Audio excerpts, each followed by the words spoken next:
അയ്യ വണക്കം. AR റഹ്മാൻ നമ്മുടെ 2014 ശേഷം AR റഹ്മാൻ എന്ന വല്ലാത്ത രീതിയിൽ പ്രതികരണ ശേഷി കൂടിയിട്ടുണ്ട് എന്നെനിക്ക് പലപ്പോഴായിട്ട് തോന്നിയിട്ടുണ്ട്. നമ്മുടെ AR റഹ്മാൻ എന്ന് പറഞ്ഞാൽ 2014 മുമ്പ് UPA സർക്കാർ ഭരിക്കുന്ന കാലത്ത് വായിൽ കോലിട്ട് കുത്തിയാൽ പോലും ഒരു വാക്കും പറയാത്ത ഒരു മനുഷ്യനായിരുന്നു AR റഹ്മാൻ എന്ന് പറയുന്നത്. ചില പ്രതികരണങ്ങൾ അവിടെ ഇവിടെയൊക്കെ നടത്തിയിട്ടുണ്ട്. അത് ഈ സംഗീതപരമായിട്ടുള്ള പ്രതികരണങ്ങളാണ്, അറിയാമല്ലോ. ഈ AR റഹ്മാനും ഇസൈജ്ഞാനിയായിട്ടുള്ള ഇളയരാജയും തമ്മിൽ വലിയ രീതിയിൽ ഒരു റൈവൽറി ഉണ്ടായിരുന്നുവെന്നും ഈ AR റഹ്മാൻ വളർന്നു പോകുന്നത് ഇസൈജ്ഞാനിയായിട്ടുള്ള ഇളയരാജയ്ക്ക് കണ്ണെടുത്താൽ കണ്ടുകൂടെയായിരുന്നു എന്നൊക്കെയായിരുന്നു ആ കഥകളുടെ സംഭവങ്ങളുടെ ആ ഒരു ലൈൻ ഇങ്ങനെ പൊക്കോണ്ടിരിക്കുന്നത്. അപ്പോൾ ആ ഒരു സാഹചര്യത്തിൽ AR റഹ്മാൻ ആ ഒരു സാഹചര്യത്തിൽ പോലും AR റഹ്മാൻ ഓസ്കാർ കിട്ടി. AR റഹ്മാൻ എല്ലാവരും ആദരിക്കുന്ന ഒരു വേദിയുണ്ട്. ആ വേദിയിൽ AR റഹ്മാൻ വന്നിരിക്കുകയാണ്. അവിടെ MS വിശ്വനാഥനുണ്ട്, നമ്മുടെ ഇളയരാജയുണ്ട്, അങ്ങനെ പല പല ആൾക്കാരുമുണ്ട്. എല്ലാവരും വന്നിട്ട് AR റഹ്മാനെ കുറിച്ച് വളരെ നല്ല വാക്കുകൾ പറയുമ്പോൾ നമ്മുടെ ഇളയരാജ എഴുന്നേറ്റ് വന്നിട്ട്, യഥാർത്ഥത്തിൽ ഇളയരാജ ആ സമയത്ത് പറയുന്നത്, ഓസ്കാറൊക്കെ ഒരു അവാർഡാണ് അടേ, ഇതൊക്കെ ഇയാൾ പട്ടിക്ക് കിട്ടണേ എന്നുള്ള രീതിയിലാണ് നമ്മുടെ ഇളയരാജ പറയുന്നത്. യഥാർത്ഥത്തിൽ അവാർഡെന്ന് പറഞ്ഞു കഴിഞ്ഞാൽ ജനങ്ങളുടെ അവാർഡാണ്, അതാണ് അവാർഡെന്ന് പറയുന്നത് എന്നൊക്കെ പറയുന്ന ആ ഒരു സാഹചര്യത്തിൽ, അതായത് ഇളയരാജ ഇത് പറഞ്ഞുകൊണ്ടിരുന്നപ്പോൾ തന്നെ MS വിശ്വനാഥൻ അവിടെ നിന്ന് എണീച്ചു. അവിടെ നിന്ന് എഴുന്നേറ്റ് കഴിഞ്ഞ് വന്ന് AR റഹ്മാനെ കെട്ടിപ്പിടിച്ചു. എന്നിട്ടൊരു ഉമ്മ കൊടുത്തു. ഉമ്മ അങ്ങനെ ഉമ്മ കൊടുത്ത ശേഷം നമ്മുടെ MS വിശ്വനാഥൻ അവിടെ നിന്ന് പതുക്കെ പുറത്തേക്ക് ഇറങ്ങി പോകുന്ന കാഴ്ചയാണ് കാണാൻ സാധിച്ചത്. അതിനുശേഷം AR റഹ്മാൻ സംസാരിക്കാൻ വരുന്നു. ഇളയരാജ അപ്പോഴും ഇവിടെ ഞെളിഞ്ഞിരിപ്പുണ്ട് എന്ന് പറഞ്ഞു. AR റഹ്മാൻ വന്നിട്ട് പറഞ്ഞു, ഞങ്ങളുടെ പേരും പറഞ്ഞ് ആരും നെറ്റിലൊന്നും കിടന്ന് അടി കൂടരുത്, നീ നെറ്റുണ്ടല്ലോ Gmail ഓർക്കുട്ടെന്നൊക്കെ പറഞ്ഞു, അതിനകത്ത് കിടന്ന് ആരും അടി കൂടരുത്, അങ്ങനെയാണ് ഇങ്ങനെയാണെന്നൊക്കെ പറഞ്ഞു. അപ്പോൾ AR റഹ്മാൻ ഒരു വേദിയിൽ പരസ്യമായിട്ട് അധിക്ഷേപിച്ചാൽ പോലും AR റഹ്മാൻ എന്താ സംസാരിക്കാറില്ല എന്നുള്ളതാണ് AR റഹ്മാൻ്റെ ഒരു ശൈലി എന്ന് പറയുന്നത്. AR റഹ്മാനെ കുറിച്ച് പറയുകയാണെങ്കിൽ, ആ AR റഹ്മാൻ 2014 ശേഷം AR റഹ്മാൻ ഭയങ്കരമായിട്ടുള്ള ഓസ്കാറൊക്കെ കിട്ടി നിൽക്കുന്ന ഒരാളാണല്ലോ. അപ്പോൾ പറഞ്ഞു കഴിഞ്ഞാൽ രാജ്യാന്തര പ്രശസ്തിയാണ്.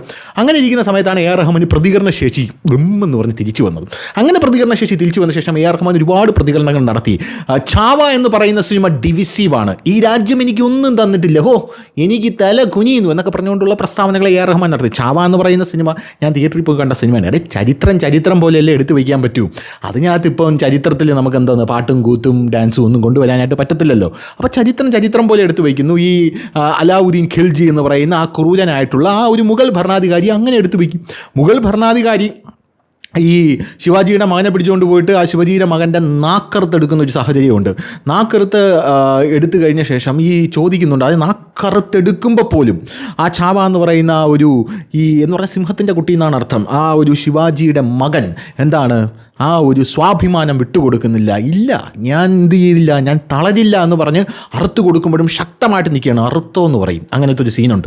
അപ്പോൾ അറുത്ത് കഴിഞ്ഞ ശേഷം ഈ അലാവുദ്ദീൻ ഖിൽജി ഞെട്ടും. എന്നിട്ട് അലാവുദ്ദീൻ ഖിൽജി വന്നിട്ട് ഈ ചാവയോട് പറയുന്ന ഒരു സീനുണ്ട്, അതായത് നീ എൻ്റെ കൂടെ കുടിക്കോ, നിനക്ക് ഞാൻ എന്തും തരാം, ഞാൻ ഷേർ ഖാനായി വാഴിക്കാം എന്ന് പറയും.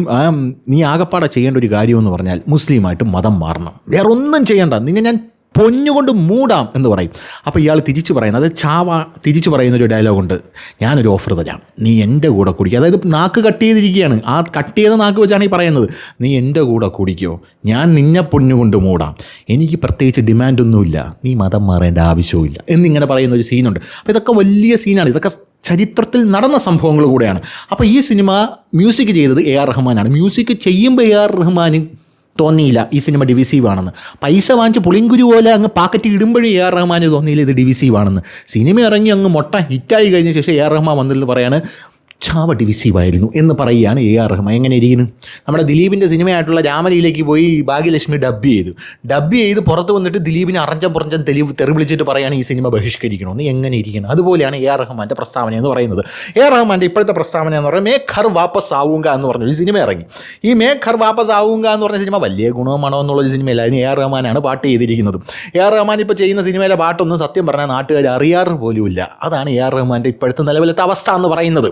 ആ അവസ്ഥ എന്തുകൊണ്ട് വന്നു എന്നുള്ളതൊക്കെ ഡിബേറ്റബിൾ ആയിട്ടുള്ള ടോപ്പിക്കാണ്, അതിലോട്ട് നമുക്ക് വരാം. എന്തായാലും ഇപ്പോൾ പുതിയ ബോളിവുഡ് ചിത്രം, ആ ചിത്രത്തിന് ഒരു വലിയ വിമർശനം വന്നു. അതായത് ഈ സിനിമ ഒരു രാജ്യവിരുദ്ധ സിനിമയാണെന്ന് പല ആൾക്കാരും പറയുന്നു. ഈ സിനിമയുടെ പേര് പോലും അമ്മച്ചിയാണ് ഞാൻ കേട്ടിട്ടില്ല കേട്ടോ. അറ്റ്ലീസ്റ്റ് ആ സുഡാപ്പി ചാനലെങ്കിലും ഇങ്ങനൊരു സിനിമ ഇറങ്ങിയിട്ടുണ്ട്. കാരണം ഈ രാജ്യവിരുദ്ധ സിനിമയൊക്കെ ഇറങ്ങിക്കഴിഞ്ഞാൽ പ്രോത്സാഹിപ്പിക്കാൻ അവന്മാരെ കഴിഞ്ഞിട്ട് ആൾ വേറെ ഉള്ളൂ, അവന്മാർ പോലും ഇതൊന്നും അറിഞ്ഞിട്ടില്ല. എന്തായാലും AR റഹ്മാൻ കഴിഞ്ഞ ദിവസം ഇൻസ്റ്റാഗ്രാമിൽ ഒരു പോസ്റ്റ് ഇടുന്നു. ആ പോസ്റ്റ് ഇടാൻ്റെ കോണ്ടെക്സ്റ്റ് എന്ന് പറഞ്ഞാൽ, ഇയാൾ സംഗീത സംവിധാനം ചെയ്ത ഈ മേ ഘർ വാപ്പസ് ആവുക എന്ന് പറഞ്ഞ സിനിമ രാജ്യവിരുദ്ധമാണ് എന്ന് ആരോ പറയുന്നത് കേട്ടത്രേ. അത് കേട്ടിട്ട് AR റഹ്മാൻ ഒരു പോസ്റ്റ് ഇടുകയാണ്. ഇൻസ്റ്റാഗ്രാമിലാണ് ആ പോസ്റ്റ് ഇടുന്നത്. ആ പോസ്റ്റ് ആൻറ്റി നാഷണൽ എന്ന് പറഞ്ഞ് ഒരു question mark. Movie dares to show Pakistan without terrorist and secret agents എന്നാണ് എ ആർ റഹ്മാൻ ഇട്ടിരിക്കുന്നത്. അതായത് ഈ സിനിമ ആൻറ്റി നാഷണൽ ആണോ? ചിലപ്പോൾ ഇത് നമ്മുടെ അവിടെയുള്ള സീക്രട്ട് ഏജൻറ്റുകളെയും അവിടെയുള്ള ടെററിസ്റ്റ് ആക്ടിവിറ്റികളെയും ഒന്നും കാണിക്കുന്നില്ലായിരിക്കും പാകിസ്ഥാനിൽ. അതാണോ നിങ്ങൾ ആൻറ്റി നാഷണൽ എന്ന് പറയുന്നത്? ഈ സിനിമയിൽ സ്നേഹം മാത്രമേ ഉള്ളൂ, അതുകൊണ്ടായിരിക്കും പറയുന്നത് എന്ന് പറഞ്ഞ് നമ്മളെയൊക്കെ ആക്കുന്ന രീതിയിലാണ് എ ആർ റഹ്മാൻ യഥാർത്ഥത്തിൽ ആ പോസ്റ്റ് ഇട്ടിരിക്കുന്നത്. സത്യം പറഞ്ഞാൽ ആ പോസ്റ്റ് ഇട്ടിട്ടും സിനിമയ്ക്ക് വലിയ എഴുന്നേറ്റമൊന്നുമില്ല എന്നുള്ളതാണ്. ഈ സംഘികൾ പോസ്റ്റ് ഇടുമ്പോൾ ഈ പോസ്റ്റ് ചാടി പിടിച്ച് എ ആർ റഹ്മാനെ ആക്രമിക്കും. എ ആർ റഹ്മാനെ ആക്രമിക്കുമ്പം ഇതോ എ ആർ റഹ്മാനെ ആക്രമിക്കുന്നേ എന്ന് പറഞ്ഞ് ഒരു വിഭാഗം തെരുവിലിറങ്ങും, അല്ലെങ്കിൽ സോഷ്യൽ മീഡിയയിൽ കിടന്ന് പൊളയ്ക്കും. ആ പൊളയ്ക്കുമ്പോഴും എ ആർ റഹ്മാനെ ആക്രമിക്കുമ്പോഴും കിട്ടുന്നതാർക്കാണ്? ഈ സിനിമയുടെ പ്രൊമോഷനും ഈ സിനിമയ്ക്കിടെ പ്രൊഡ്യൂസറിനും നല്ല പുളിങ്കില് പോലെ പൈസ. അതായത് ഈ സിനിമ അങ്ങ് പ്രൊമോട്ടഡ് ആവും. അങ്ങനെ നാട്ടുകാർ പറയും എങ്കിൽ സംഖ്യകൾ തോപ്പിച്ച് കളയാനായിട്ട് നമുക്ക് സിനിമ കയറി കാണാമെന്ന് പറയും. അങ്ങനെ സിനിമ കയറി ഇടിച്ച് കുത്തി കാണും. പക്ഷേ എ ആർ റഹ്മാന് പോലും ഇപ്പോൾ ഒരു വിലയില്ല എന്നുള്ളതാണ്. എ ആർ റഹ്മാൻ ഈ സിനിമയ്ക്കെതിരെ ഒരു ആക്രമണം നടക്കുന്നു എന്ന് പറഞ്ഞൊരു പോസ്റ്റ് ഇട്ടിട്ട് പോലും നാട്ടുകാർ തിരിഞ്ഞു നോക്കിയിട്ടില്ല. അല്ല, അങ്ങനെ ആക്രമണം നടക്കുന്നുണ്ടെങ്കിലേ തിരിഞ്ഞു നോക്കി. ഞാൻ പറഞ്ഞില്ലേ, ഈ സുഡാപ്പി ചാനലിൽ പോലും ഈ സിനിമ ഇറങ്ങിയിട്ടുണ്ടെന്നോ ഇതിനെതിരെ ഒരു ആക്രമണം നടക്കുന്നുണ്ടെന്നോ ഒരു വാർത്ത ഞാൻ കണ്ടിട്ടില്ല. ഞാൻ എപ്പോഴും ആ ചാനലും തുറന്നു വെച്ച് കണ്ണു മിഴിച്ചിരിക്കുന്ന ഒരുത്തനാണ്. കാരണം കണ്ടന്റ് എന്തെങ്കിലുമൊക്കെ കിട്ടുക, അവന്മാർ വാ തുറക്കുന്നത് കള്ളത്തരം പറയാനും തിന്നാനും വേണ്ടി മാത്രമാണ്. അപ്പോൾ ഇങ്ങനൊരു സാഹചര്യത്തിൽ എ ആർ റഹ്മാൻ ഇങ്ങനെ വന്ന ആ ഒരു സാഹചര്യത്തിൽ വലിയ രീതിയിൽ ഇപ്പോൾ ഒരു വിഷയമായിട്ട്, അതായത് ഇപ്പോൾ ഈ സിനിമയെക്കുറിച്ച് ഒരു സംസാരം വരുന്നുണ്ട്. മേ ഘർ വാപ്പസ് ആവുക. ഈ സിനിമയുടെ ഒരു കോണ്ടെക്സ്റ്റ് എന്ന് പറയുന്നത് ഇന്ത്യ പാകിസ്ഥാൻ വിഭജനമാണ്. ഇന്ത്യ പാകിസ്ഥാൻ വിഭജനത്തിൽ പഞ്ചാബിൽ ഒരു അപ്പൂപ്പൻ വലിച്ചു കിടക്കുന്നു. അങ്ങനെ വലിച്ചു കിടക്കേണ്ട അപ്പൂപ്പൻ്റെ അടുത്ത് തൻ്റെ ഒരു ഗ്രാൻഡ് സൺ, അതായത് കൊച്ചുമോൻ വന്ന് ഇങ്ങനെ അപ്പൂപ്പനോട് അപ്പൂപ്പൻ്റെ കുട്ടിക്കാലത്തെക്കുറിച്ച് ചോദിക്കുന്നു. പാർട്ടീഷന് മുമ്പുള്ള കാലം. അപ്പോൾ അപ്പൂപ്പൻ്റെ കുട്ടിക്കാലത്തിലേക്ക് ഇങ്ങനെ പോകുന്നു. ഡുൺ ടു ഡുൺ ടു ഡു ഡു ഡുൺ ടു ഡുൺ. കുട്ടിക്കാലത്തിൽ അപ്പൂപ്പൻ ഒരു പെൺകുട്ടിയെ പ്രണയിച്ചിരുന്നു. മിക്കവാറും അപ്പുറത്തുള്ള പെൺകുട്ടിയായിരിക്കും, പാകിസ്ഥാനിലുള്ള പെൺകുട്ടിയായിരിക്കും. അങ്ങനെ സമാധാനത്തിൻ്റെ കഥ. അതായത് ഇന്ത്യക്കാരൻ പാകിസ്ഥാനിയെ പ്രണയിക്കുന്നു. നൂലുകെട്ട് പാലുകാച്ച് നൂലുകെട്ട് എന്ന് പറയുന്നത് പോലെ സമാധാനത്തിൻ്റെ ഒരു കഥ. ഇങ്ങനെയുള്ള കഥയൊക്കെ എടുത്തു വെച്ചാൽ ആരുടെ കാണാതിരിക്കണം? ഇതൊക്കെ പണ്ട് 1947 നാട്ടുകാർ കേട്ടുമെടുത്ത കഥയാണ്. അങ്ങനെയുള്ള കഥകളൊക്കെയാണ് ഇപ്പോൾ എടുത്തുകൊണ്ട് വരുന്നത്. അല്ല, ഇപ്പോൾ ഈ പ്രേമം എന്ന് പറഞ്ഞാൽ ഒരു നായകൻ കാണും, ഒരു നായിക കാണും. അവർ പ്രേമിക്കുമ്പോൾ ആരെങ്കിലുമൊക്കെ എതിർക്കും, അല്ലെങ്കിൽ എന്തെങ്കിലുമൊക്കെ സംഭവിക്കും. അവസാനം അവർ ഒന്നിക്കുന്നു, അല്ലെങ്കിൽ ഒന്നിക്കുന്നില്ല. ഇത് തന്നെയല്ലേ ഉള്ളൂ. ഇതിൽ എന്തെങ്കിലും ഒരു പുതുമയുണ്ടോ? ആ അൽഫോൻസ് പുത്രൻ പ്രേമം എന്ന് പറഞ്ഞൊരു പടം എടുത്തുകൊണ്ട് വന്നപ്പോൾ അതിലൊരു പുതുമയുണ്ടായില്ല. അതായത് ഒരാളുടെ ജീവിതത്തിൽ സമ്പൂർണ്ണമായി ഉണ്ടാകുന്ന ഒരു പ്രണയം, അവൻ്റെ ബാല്യകാലത്തിലുണ്ടാകുന്ന പ്രണയം, അവൻ്റെ ടീനേജിലുണ്ടാകുന്ന പ്രണയം, യൗവനത്തിലുണ്ടാകുന്ന പ്രണയം, ആ പ്രണയത്തിൻ്റെ വിവിധ തരത്തിലുള്ള മാറ്റങ്ങൾ നമുക്കതിനകത്ത് കാണാമായിരുന്നു. അതുപോലെ എന്തെങ്കിലും ഒരു ഉണ്ടോ ഇതിനകത്ത്? അതുപോലെ ഒരു ഗുന്തോ ഇതിനകത്തില്ല എന്നുള്ളതാണ് പ്രധാനപ്പെട്ട കാര്യം. സാഹചര്യം പോലും മാറിയിട്ടില്ല. 1947 ഇന്ത്യയും പാകിസ്ഥാനും തമ്മിലുള്ള വിഭജനം എടുത്തുകൊണ്ട് വന്നിട്ട് അവൻ മറ്റേ രാജ്യവിരുദ്ധം എന്ന് പറഞ്ഞ് ഈ ആക്രമിക്കുന്നു എന്ന് പറഞ്ഞ് സിനിമയ്ക്ക് ആളെ കയറ്റാൻ നോക്കുന്നു. നല്ല പടങ്ങളിടുക, ആൾക്കാർ തനിയെ ഇടിച്ച് കയറിക്കോളും. അപ്പോഴാണ് എ ആർ റഹ്മാൻ്റെ ഗിണ്ടി എന്ന് പറഞ്ഞുകൊണ്ട് വന്നിരിക്കുന്നത്. എന്ത് തന്നെയായിരുന്നാലും നമ്മുടെ എ ആർ റഹ്മാൻ ഇപ്പോൾ എ ആർ റഹ്മാന് പ്രതികരണ ശേഷി വന്നിട്ടുണ്ട്. അതായത് എ ആർ റഹ്മാൻ ഇപ്പോൾ പലപ്പോഴും ഇങ്ങനെയായിട്ട് പ്രതികരിക്കുന്നുണ്ട്. ഇനി എ ആർ റഹ്മാൻ്റെ പാട്ടിലേക്ക് വരാം. എനിക്ക് വളരെ ഇഷ്ടപ്പെട്ട ഒരു മനുഷ്യനാണ് A R Rahman. As an artist A R റഹ്മാനോട് എനിക്ക് ഇമ്മൻസ് ആയിട്ടുള്ള റെസ്പെക്റ്റ് ഉണ്ട്. ആസ് എ മനുഷ്യൻ എനിക്കത് ഉണ്ടോ എന്ന് ചോദിച്ചാൽ അത് സംശയമാണ്. As an artist A R റഹ്മാൻ്റെ കഴിവെന്ന് പറഞ്ഞാൽ അപാരമാണ്. ഒരു രക്ഷയില്ലാത്തൊരു മനുഷ്യനാണ് എ ആർ റഹ്മാൻ.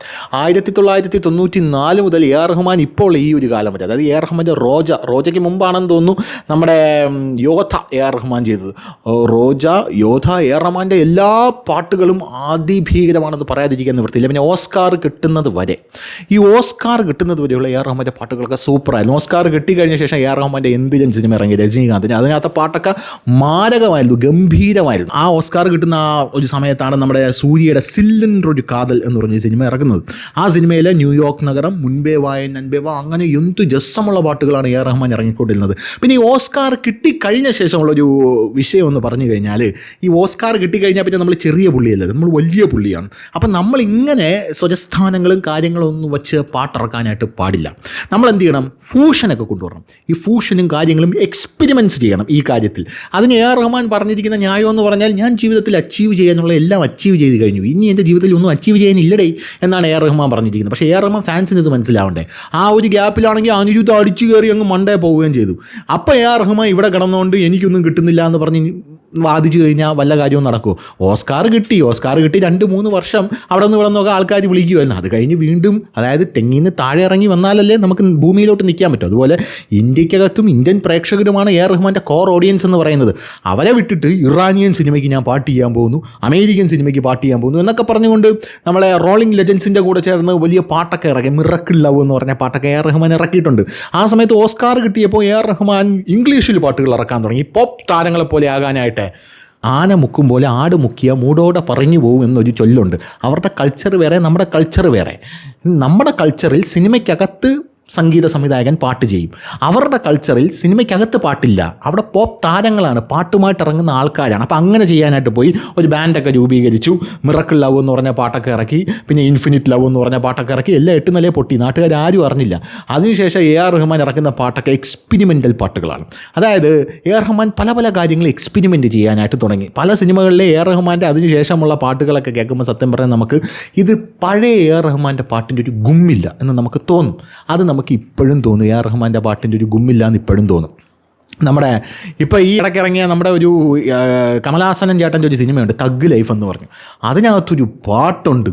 ആ പാട്ടൊക്കെ കേട്ട് കഴിഞ്ഞാൽ സത്യം പറഞ്ഞാൽ അത് പറയാൻ പറ്റില്ല എന്തിനാണ് ചെയ്യേണ്ടതെന്ന്. അതിനെക്കാട്ടിലും അനിരുദ്ധിൻ്റെ പാട്ടുകൾ കൊള്ളാം. പിന്നെ ഇളയരാജയിലേക്ക് വരികയാണെങ്കിൽ, ഇളയരാജ ഇപ്പോഴും ഇസൈജ്ഞാനിയാണെന്ന് പറയുന്നത് പോലെ, ഞാൻ ഇളയരാജ ഫാനാണെന്നൊന്നും ആരും വിചാരിക്കില്ല. ഇസൈജ്ഞാനിയാണെന്ന് പറയുന്നത് പോലെ ഇളയരാജയുടെ ആ പാട്ടിന് പണ്ട് ചെയ്തത് എങ്ങനെയാണോ അതുപോലെ തന്നെയാണ് ഇളയരാജ ഇപ്പോഴും പാട്ട് ചെയ്തുകൊണ്ടിരിക്കുന്നത്.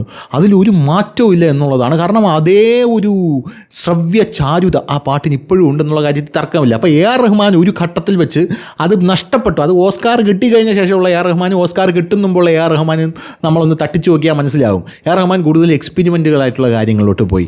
അങ്ങനെ പോയി കഴിഞ്ഞ ശേഷം പിന്നെ അവിടെ ഇവിടെയൊക്കെ കറങ്ങി തിന്നിട്ട് പിന്നെ എ ആർ റഹ്മാൻ പൈസ കൂട്ടിയിട്ട് 5 കോടിയോ 10 കോടിയോ എന്തൊക്കെ വേണമെന്ന് പറഞ്ഞു. അപ്പോൾ പിന്നെ സ്വാഭാവികമായിട്ടും എന്തിന് 5 കോടിയും 10 കോടിയും ചെയ്യുന്നത്? 10 കോടി ഉണ്ടെങ്കിൽ അനിരുദ്ധിന് 50 ലക്ഷം രൂപ കൊടുത്തു കഴിഞ്ഞാൽ ബാക്കി 9.5 കോടിക്ക് സിനിമയും ചെയ്ത് പ്രൊമോഷനും അടിച്ച് വേണമെങ്കിൽ അതിനകത്ത് നിന്ന് വേറെ ബിസിനസ്സും തുടങ്ങാം. അങ്ങനത്തെ രീതിയിൽ നിൽക്കുകയാണ്. അങ്ങനെയുള്ള സാഹചര്യത്തിൽ എ ആർ റഹ്മാൻ എന്ന് പറഞ്ഞ വ്യക്തി ആൾക്കാർ തഴഞ്ഞു സ്വാഭാവികമായിട്ടും. ഈ അറ്റ്ലി എന്ന് പറഞ്ഞൊരു സിനിമ സംവിധായകനുണ്ട്, വിജയ് വെച്ച് പടം എടുക്കണം നിരന്തരം.